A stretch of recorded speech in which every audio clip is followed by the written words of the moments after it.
unas arterias que parecen como unos arcos, que se van a tomar con la otra uterina.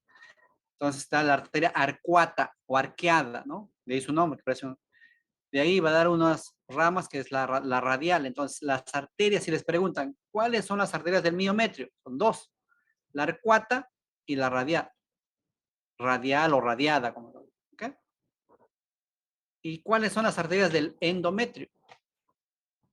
Entonces, el endometrio en la capa basal, que será la arteria basal, y la capa funcional, que es con la arteria espiral o helicoidal. ¿Ok? Por forma de espiral que tiene o helicoidal. Entonces, arterias del endometrio, la espiral y la basal. Arterias del miometrio, radial y arcuata. ¿Ok? Eso no se olvide. Bueno, esto voy a pasar.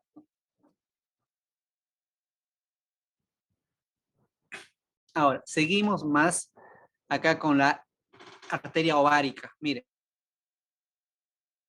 cuerpo, trompa, ovario. Entonces, la arteria uterina de acá viene, sigue su trayecto y llega por el infundíbulo pélvico a llegar al ovario. Arteria ovárica. Y la otra también, igualito. O sea, ambas arterias ováricas vienen de la aorta, ambas, ¿ya? Y eso, acuérdense, no se confunda. Ambas vienen de la arteria aorta. A diferencia de las venas, de ahí viene la confusión. ¿Ok? Entonces, bueno, ya les expliqué de los ganglios. Solamente repasar por el útero, parte superior de la vagina, a los ganglios inguinales, de la ilíaca interna. ¿Okay? Bueno, voy a pasar por alto esto. La inervación visceral, obviamente, pues es bastante compleja. Y yo les he resumido un poco acá en esto. Acá. Entonces, mire,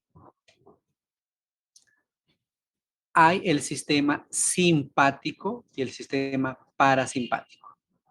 No estoy hablando de la parte voluntaria, estamos hablando de la parte involuntaria acá.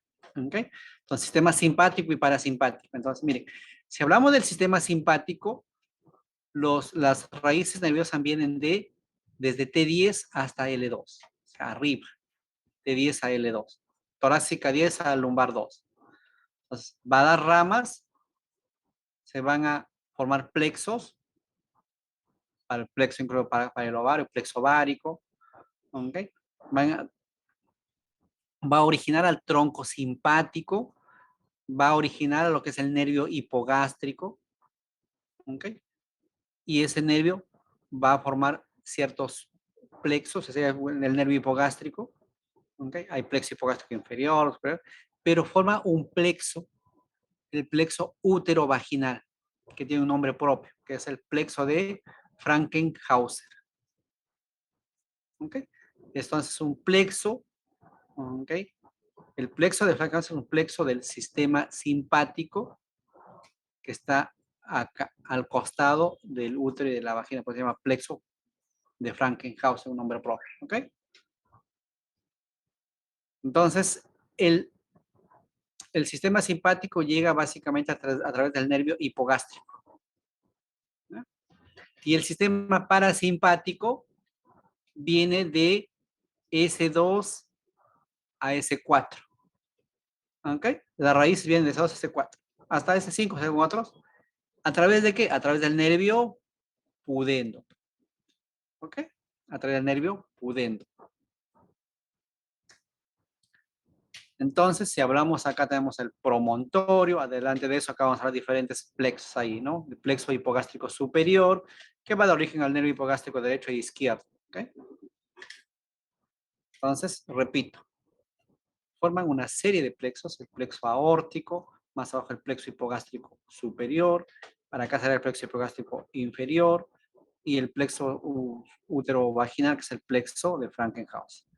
¿Ok? Entonces, el nervio hipogástrico es el principal responsable de la inervación de esa zona, ¿no? Del sistema simpático. ¿Ok? Entonces, Hay también otro nervio, el llamado nervio ovárico, tanto izquierdo como derecho, ¿no? Que también derivan de esa zona, de esos plexos. Bueno, ya estamos, falta poco ya.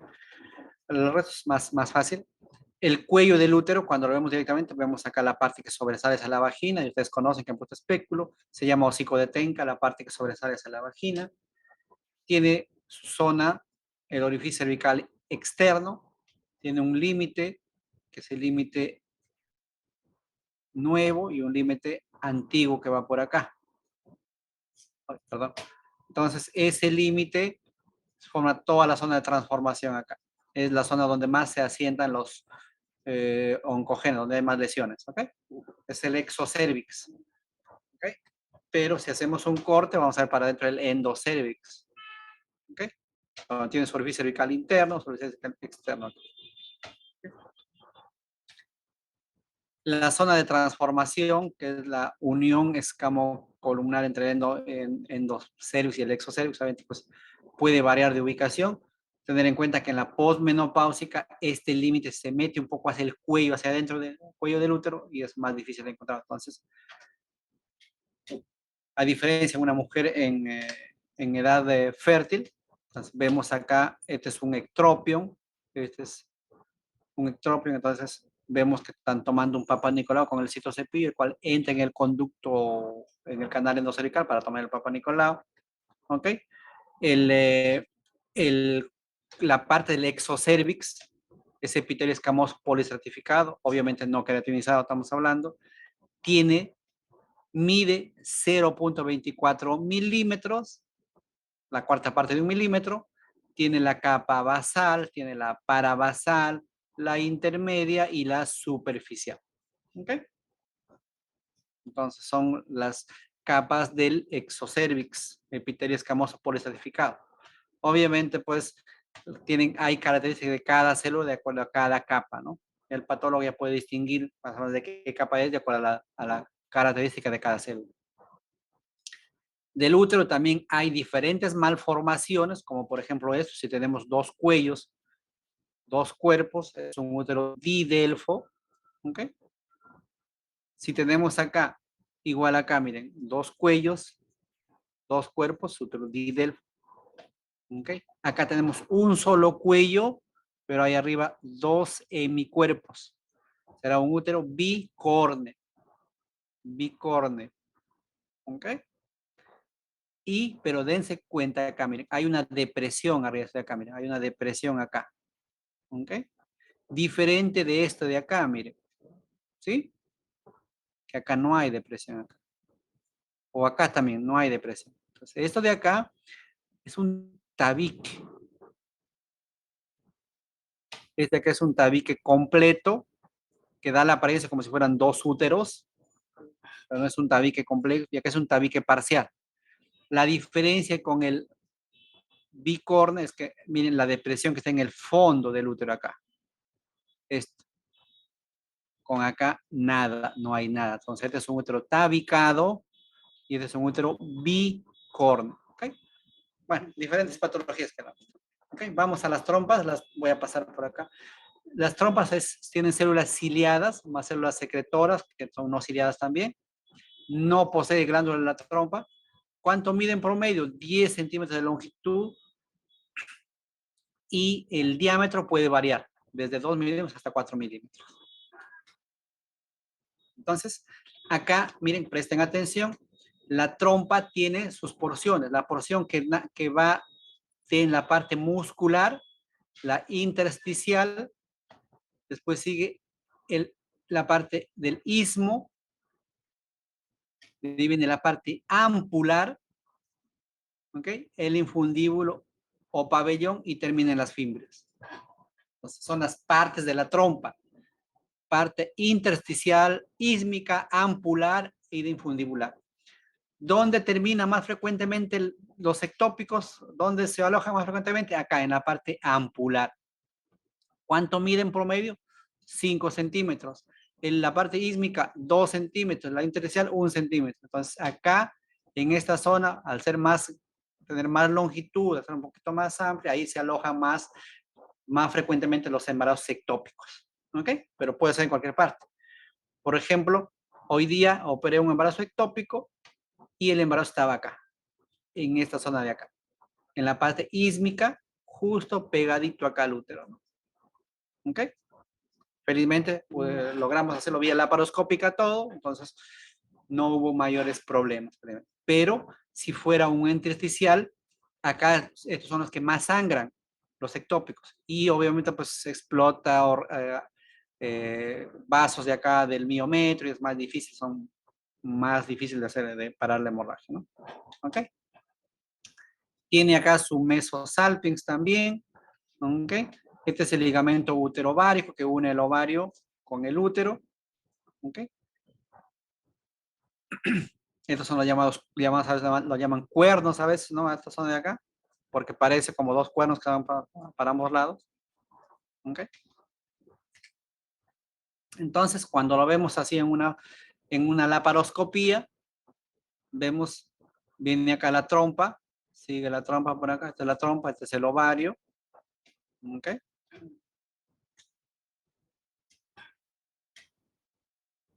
Viene la trompa por acá, ¿ok? 10 centímetros de longitud hemos dicho, ¿ok? Terminan las fimbrias. Si las fimbrias lo sumergimos en agua, se abre y se ve mejor las fimbrias. 20 a 30 fimbrias. La relación que les decía, si esta es cara anterior, esta es la posterior, adelante el ligamento redondo, la trompa y el ligamento uterovárico. Eso no se olviden, esa relación. ¿Ok?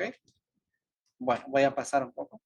Obviamente, pues, los ovarios, aspecto blanco nacarado, ¿ok? Forma elipsoide. ¿Cuánto mide? Pues 3 por 2 centímetros en promedio. Pesa 6 a 8 gramos. Tiene diferentes capas, ¿ok? El epitelio que cubre al ovario, epitelio superficial o cuboide, o epitelio germinal, lugar donde se originan los tumores más frecuentes del ovario. Tiene una túnica albugínea, tiene la corteza, donde va a ocurrir el proceso de ovulación, ¿ok? Y la médula y corteza, túnica albugínea y epitelio superficial o epitelio cuboide, epitelio germinal. ¿Ok? Entonces, bueno, eso ya son ya un poco el proceso de foliculogénesis. Voy a pasar por alto. ¿Ok? De la parte del ovario, obviamente, pues la superficial, en la corteza donde más se ve el proceso de la maduración folicular. Bueno, voy a pasar, son hormonales, con anatomía. Los folículos, obviamente, pues primordiales cuando uno nace, ¿okay? Nace con cierta cantidad, 1 a 2 millones. ¿Ok? Cuando ya uno va llegando, obviamente, pues cuando vas a la edad, la reserva ovárica va disminuyendo, más o menos durante todos los años de vida de mujer en edad fértil, se consumen más o menos unos 400 óvulos.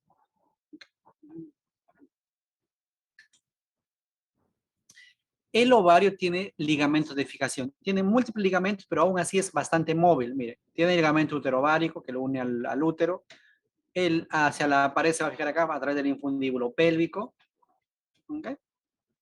Entonces el ligamento ancho también que viene por acá lo va a ayudar a fijar, ¿okay? Entonces acá el mesosalpix también lo va a ayudar a fijar, pero aún así es móvil. ¿Dónde se ubica el ovario frecuentemente? En la parte posterior. En la fosita ovárica, la llaman también fosita de Krauss. ¿Ya? Entonces tenemos acá ovario, esta es la trompa, este es el ovario que tiene estigmas de que ha ovulado, ¿no? Que ven como unos pequeños cráteres de que ha ovulado, ¿no? Signos de que ha ovulado. A diferencia de este ovario, que lo vemos hipotrófico en un ovario de una paciente posmenopáusica. Ya no hay estigmas de ovulación, ¿no? Y esto quiero que presten atención. En cuanto a los vasos del ovario, les mencioné que la arteria ovárica viene de la aorta, tanto la derecha y también la izquierda vienen de la aorta, las dos arterias. Pero las venas es diferente. Mire, la vena ovárica derecha, ¿okay? ¿A dónde va? ¿A dónde drena? A la vena cava inferior. A la vena cava inferior. La vena. ¿Okay? El otro lado, la otra vena, ¿a dónde va el drenaje? Sigue por acá. ¿A dónde va? A la vena renal izquierda. Y esa es la diferencia. Y eso acuérdese para toda su vida, ¿no? Entonces, las dos arterias vienen de la aorta, pero las venas, la derecha de la vena cava inferior y la izquierda va hacia la vena renal izquierda. ¿Okay? Esa es la diferencia y es pregunta frecuente de examen, ¿no? Bueno, les decía, ¿no? Tanto la parte distal de la trompa como el ovario están irrigadas por la arteria uterina, bueno, que es al revés, perdón. ¿Dónde está? También, arteria uterina y la arteria ovárica, que se anastomosa. Entonces, la arteria uterina se anastomosa con la arteria ovárica. ¿Ok? Entonces, vemos por eso una gran disposición de vasos sanguíneos acá, que al final hay anastomosis de la uterina con la ovárica. ¿Ok? Entonces, tiene vasos en su superficie, por eso es que sí, cuando ovula, si por A o B rompe un vasito, normalmente ahí, o sea, se autolimita la hemostasia y para, ¿no?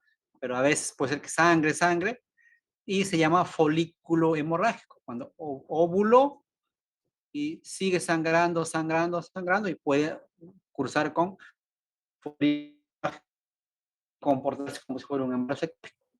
La mayoría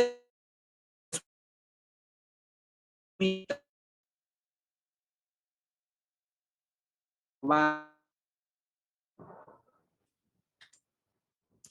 Entonces, bueno, ya les expliqué todo eso de acá. ¿Ok? Y